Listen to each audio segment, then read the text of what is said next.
1898, San Juan Heights, Cuba. Spanish bullets fill the air as you struggle to take cover. You feel like a target in a shooting gallery. Suddenly, Teddy Roosevelt rides up, bellowing at you all to follow him and charge up the hill. You look at him like he's gone mad. A wall of Spanish lead is coming from the Kettle Hills summit. Everyone hesitates to join the charge. He yells at a soldier cowering behind a little bush. "Are you afraid to stand up when I am on horseback?" The soldier falls forward dead as a bullet strikes him. You realise they were probably aiming at Teddy. You stare at the soldier for a minute. You don't know why, but you feel yourself rising, and the next minute charging up the hill with Teddy. You're going to regret this, you think. You just know you will. But now the die is cast. It's victory or death. I'm your host, James Barton. Welcome to Forgotten Wars. Consequently, this country is at war with Germany.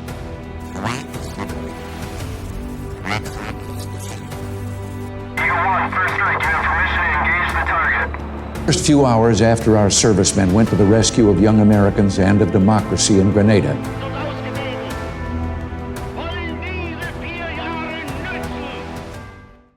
Hello everyone. I hope 2025 is going well for you all. Here in the UK, with our normally temperate weather, the country is falling apart over some strong winds, while trains are being delayed due to the wrong type of leaves on the track. Never mind, let's head to the warmer climes of Cuba. In our last episode, America had fought its first few battles on Cuban soil, with mixed results. Now the fate of Cuba will be decided outside the walls of Santiago. Neither side was in good shape. That old enemy of troops fighting in the tropics, disease, was running rampant through the ranks of American soldiers. They'd invaded during peak yellow fever season, while malaria and dysentery were adding to a rapidly increasing sick list. The supply system also remained chaotic, with barely any essentials reaching the beleaguered army, who continued to be deprived of food and medicine. Things weren't much better for the Spanish. They too were ravaged by disease and were running low on supplies. The battle for Santiago is essentially the tale of two armies that are appallingly led, disease-ridden and undersupplied, fighting on with incredible bravery.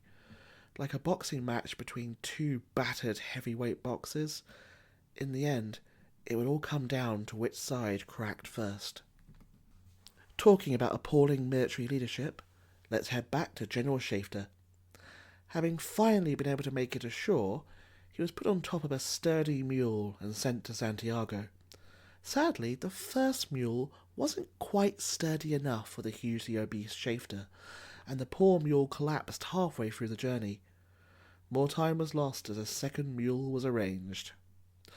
Santiago itself was garrisoned by 12,000 Spanish troops, while their navy was currently bottled up in the harbour, unable to leave without engaging the US fleet. Outside the city lay the San Juan Heights, a series of hills acting as a natural barrier to attacking the city, and a critical target for the Americans. The Spanish General Linares seems to have been determined to rival Schaefer's incompetence, making some bizarre decisions when deploying his forces. The vast majority were kept inside the city and would actually play no part in the battle. In the San Juan Heights, the key hills of San Juan and Kettle only had 137 men assigned to garrison them, while he also left 500 men on an isolated outpost to the northeast of the city called El Caney for no apparent reason. Schaefer's master plan wasn't much better. He was already feuding with the Navy, jealous of a major victory they'd won in the Philippines. More on that in the next episode. This jealousy caused him to make some serious errors of judgment. Rather than coordinating an attack with the Navy, he was determined to seize all the glory for the US Army, and for himself, of course. He would divide his force in two, with the main force breaking through the San Juan Heights, capturing Santiago, and seizing the whole Spanish fleet. a feat never before achieved by any army in history. General Lawton would attack El Caney to the north to cut off reinforcements, but Schaefer felt this would only take a couple of hours at best, and then Lawton's forces would join the main assault. The Navy weren't even given a supporting role, they were to stay out entirely.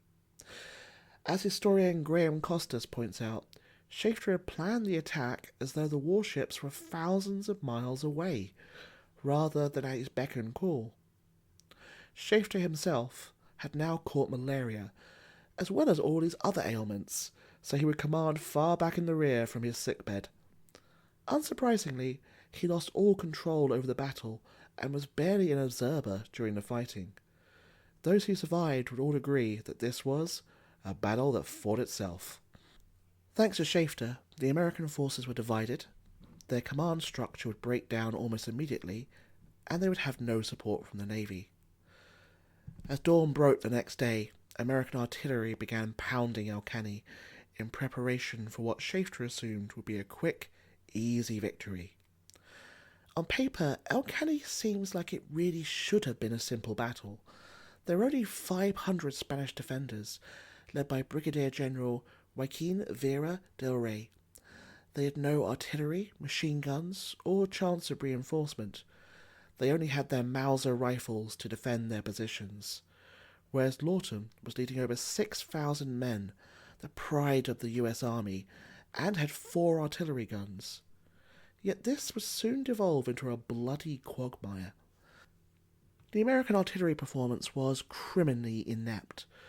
The artillery they had were basically Civil War hand-me-downs.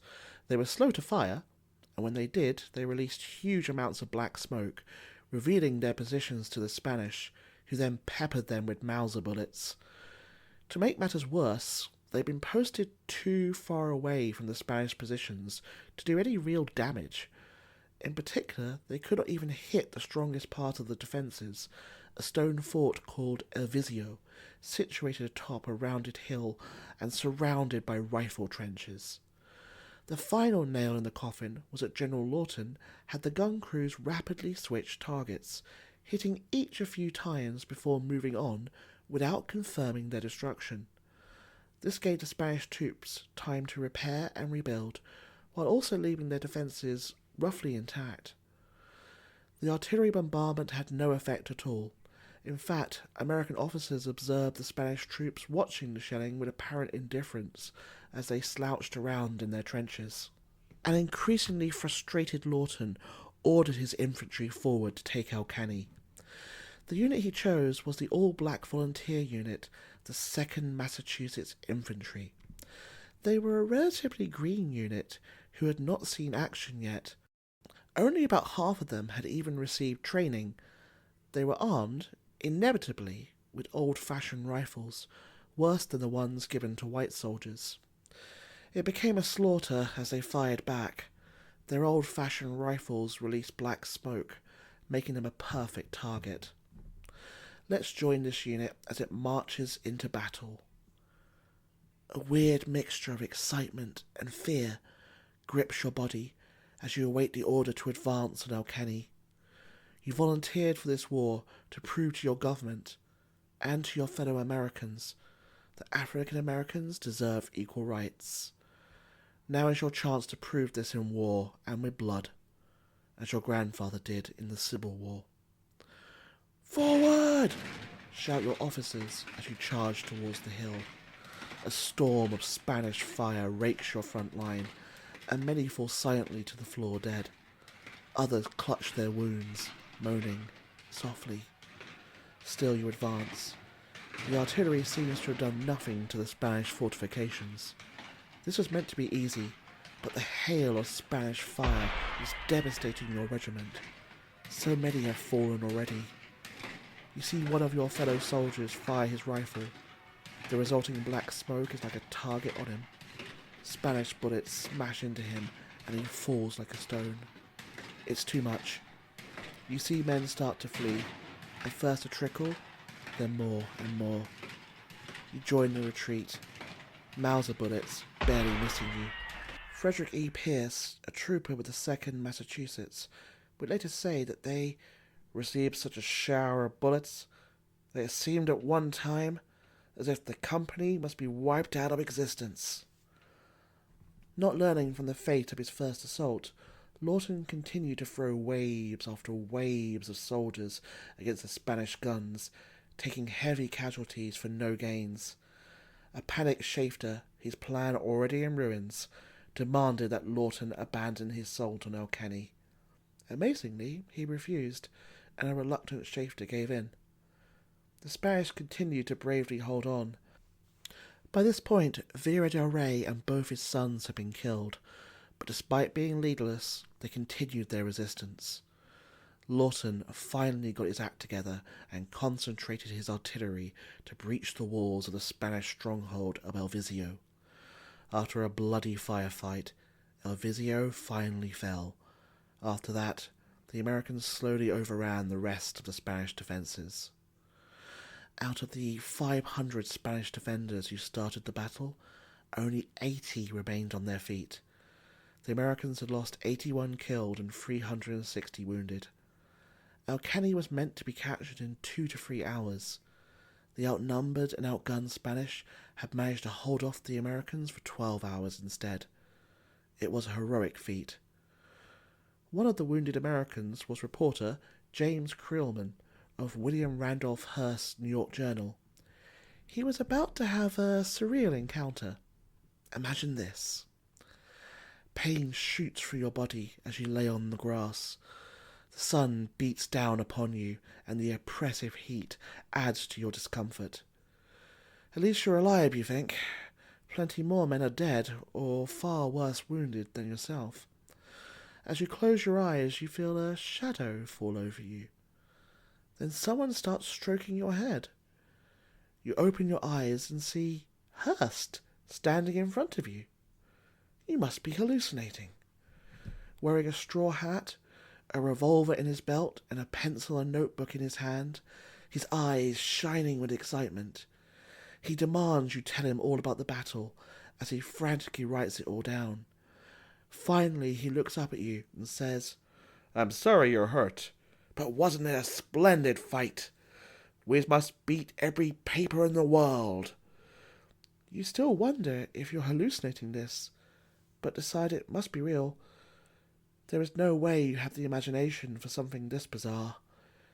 Maybe you should have signed on with Pulitzer instead. This event really happened. Hearst had sailed to Cuba in his yacht, determined to beat the rival New York World to exclusive coverage of the war. The yacht even had its own printing press, which Hearst would use to publish a 4-page newspaper for the US soldiers in Cuba. This just wouldn't happen in modern times. Can you imagine Rupert Murdoch suddenly appearing on the front lines of Iraq or Ukraine? With Lawton's forces tied down at El Caney, there would be no reinforcements for the main assault on the San Juan Heights. The artillery was even less helpful in this battle. The plumes of black smoke from the guns were easily spotted by the Spanish, and they were soon destroyed in less than an hour.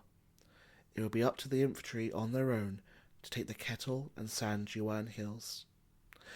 8,000 men were about to march down a narrow, congested road against an entrenched enemy without artillery support. To make matters worse, Shafter still refused to request help from the Navy's big guns.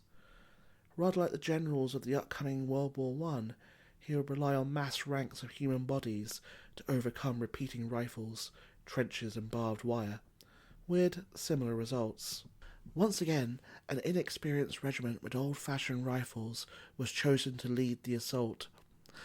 As they reached San Juan Creek, they encountered incoming fire from Spanish forces. Thousands of bullets came down, ripping through the grass and human bodies. Unable to take the punishment, the regiment broke and fled back down the trail. However, as the road was so congested and narrow, it quickly turned into a chaotic logjam. Picture this in your mind's eye. You are an American soldier trying to make your way down the trail when the shooting starts. The road is jammed as sergeants frantically try to keep order, yelling, "Company F, forward! Company C, to me!" There is no order, however, Every unit is mixed up. This is no march, but a weaving, shuffling mass of men stumbling blindly forwards. As the bullets begin hitting your ranks, you see men seem to trip and then sink to the floor, while others suddenly jerk as their rifles drop from nerveless fingers. Those who are injured try to crawl into the jungle to hide from the Spanish snipers. Fleeing soldiers add to the chaos, and you are knocked off your feet as a terrified soldier barges into you. As you get to your feet, the soldier next to you crumples to the floor. By some miracle, you haven't been hit yet, but as you approach the creek, you see the bodies piling up and how the water now runs red. In the midst of this bloodshed, you see the military observation balloon float up into the air. What idiot ordered this? They are sitting ducks. It glistens and wobbles in the sun. Spanish fire slackens as they start targeting the balloon instead. Bemused, you watch as it begins to crash to the ground. If you survive this, you're going to punch General Shafter. After the battle, the Americans renamed this section of the creek Bloody Ford. The use of the balloon was a big mistake. It was soon shot down, and when it crashed, it helped indicate to the Spanish the other section of the creek where American forces were crossing. Soon, they too would be raked by rifle and artillery fire. As the American forces finally made their way over the creek, things did not get any better. The Rough Riders had been allocated to the assault on Kettle Hill. General Sumner was waiting for orders to advance, but General Shafter didn't issue any, as he assumed Sumner would attack without being ordered to.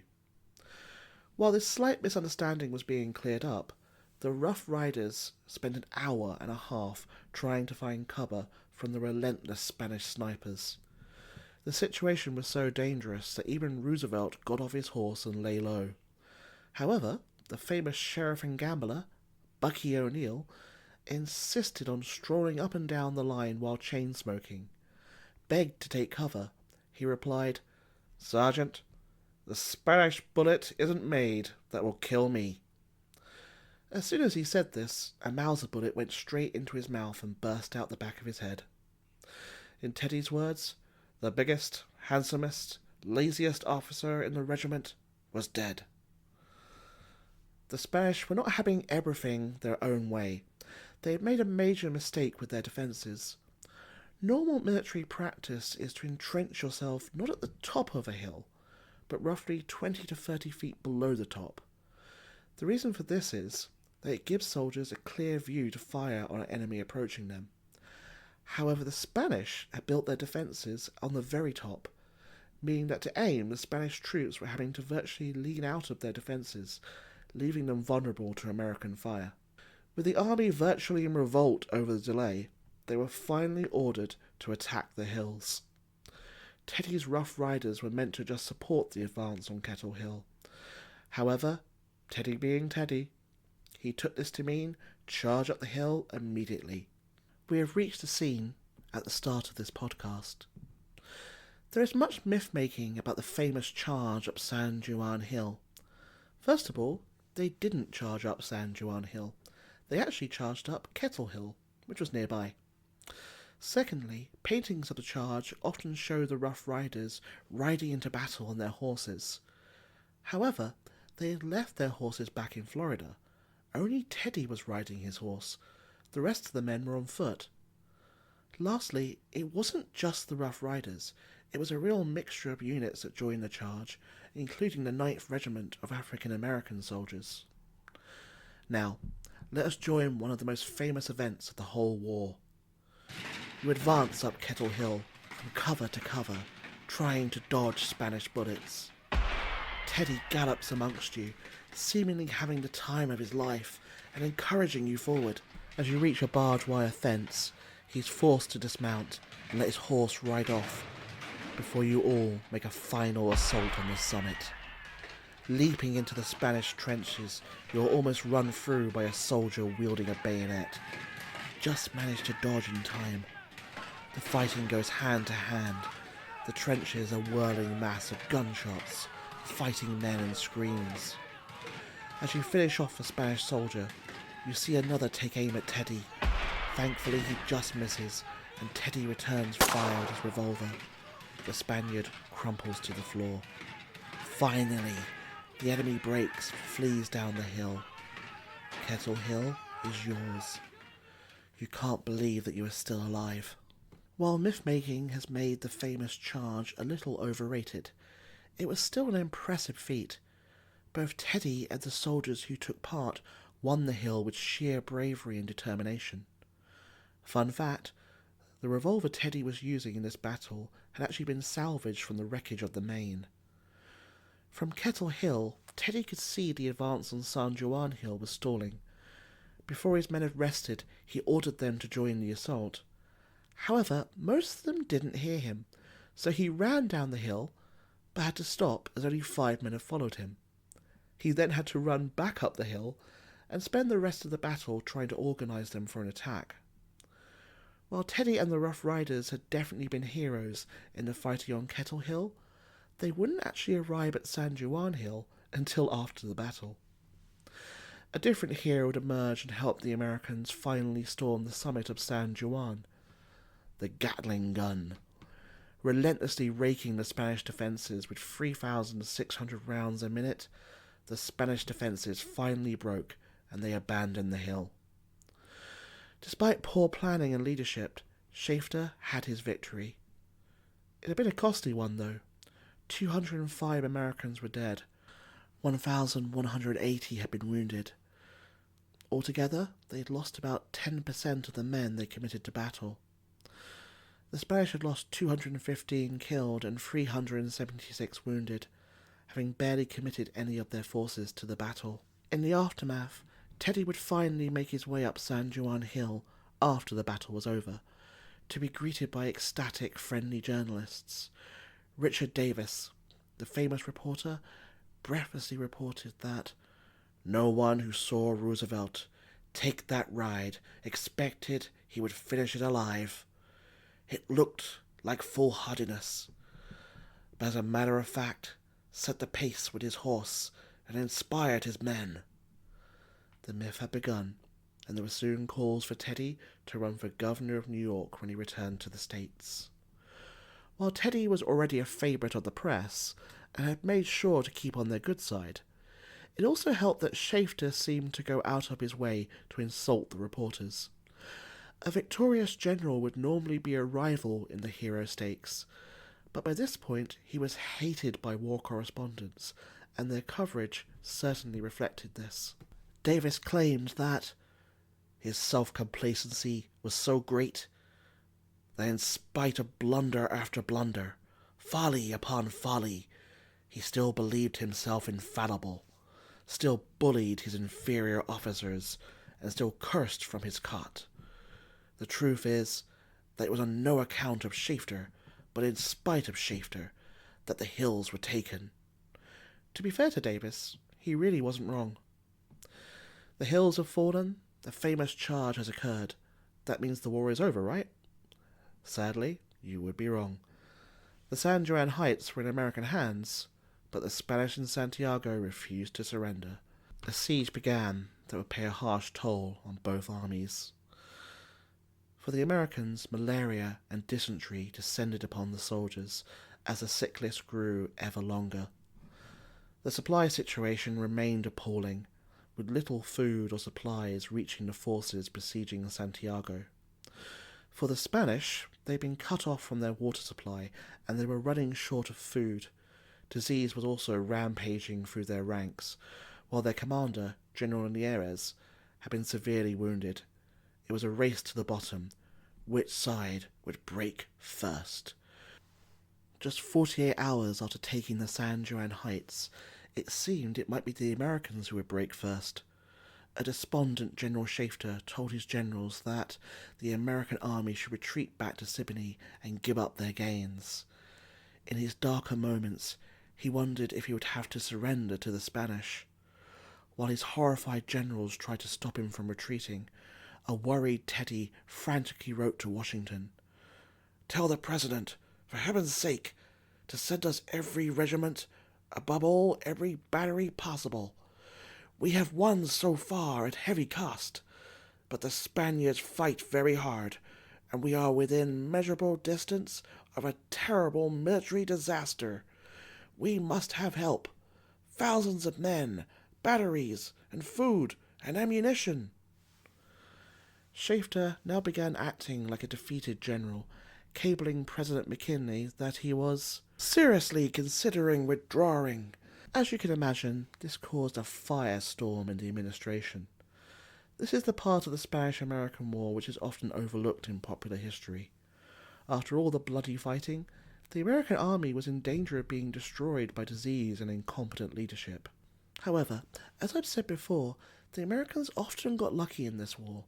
The Spanish fleet, trapped in Santiago harbor, decided to make a break for it. They knew it was a suicide mission, but a sense of fatalism had gripped the fleet. Unlike the army leadership, the United States Navy performed spectacularly. The entire Spanish fleet was destroyed with ease. 343 Spanish sailors were killed, and almost 2,000 taken prisoner. The Americans only suffered one death and one wounded soldier. It remains one of the greatest naval victories in U.S. history, and is one of the principal reasons why popular history remembers the Spanish-American War as something of a cakewalk. The Americans were helped by the fact that 85% of the ammunition used by the Spanish was either utterly useless, defective, or simply filled with sawdust as a cost-saving measure for practice firing. The rot in the Spanish forces ran deep, thanks to a regime unworthy of its fighting men. In a fit of bluster, Schaefer demanded the Spanish surrender now their fleet had been destroyed. However, the negotiations dragged on despite the Americans shelling Santiago. The supply situation remained appalling. A private post wrote that, for 1 week, nothing came through aside from ammunition but hardtack, and we lived on it. Then came a 1-gallon can of tomatoes for each company. Then we went back to hardtack. American soldiers even began to show signs of malnutrition and could barely make it to the latrines without resting afterwards. Before the army rotted away, finally an agreement was reached. The Santiago garrison would surrender if the Americans bombarded the city, shooting at a safe height above the houses, until all Spanish soldiers had handed in their weapons. They could then truthfully say they had surrendered under fire. It should have been Schaefer's defining moment, but just like the rest of the campaign, he managed to turn the surrender ceremony into a farce. Let's pay a visit, shall we? You're an American soldier watching the Spanish flag being lowered in Santiago, and then the stars and stripes rising in its place. Finally, the siege is over.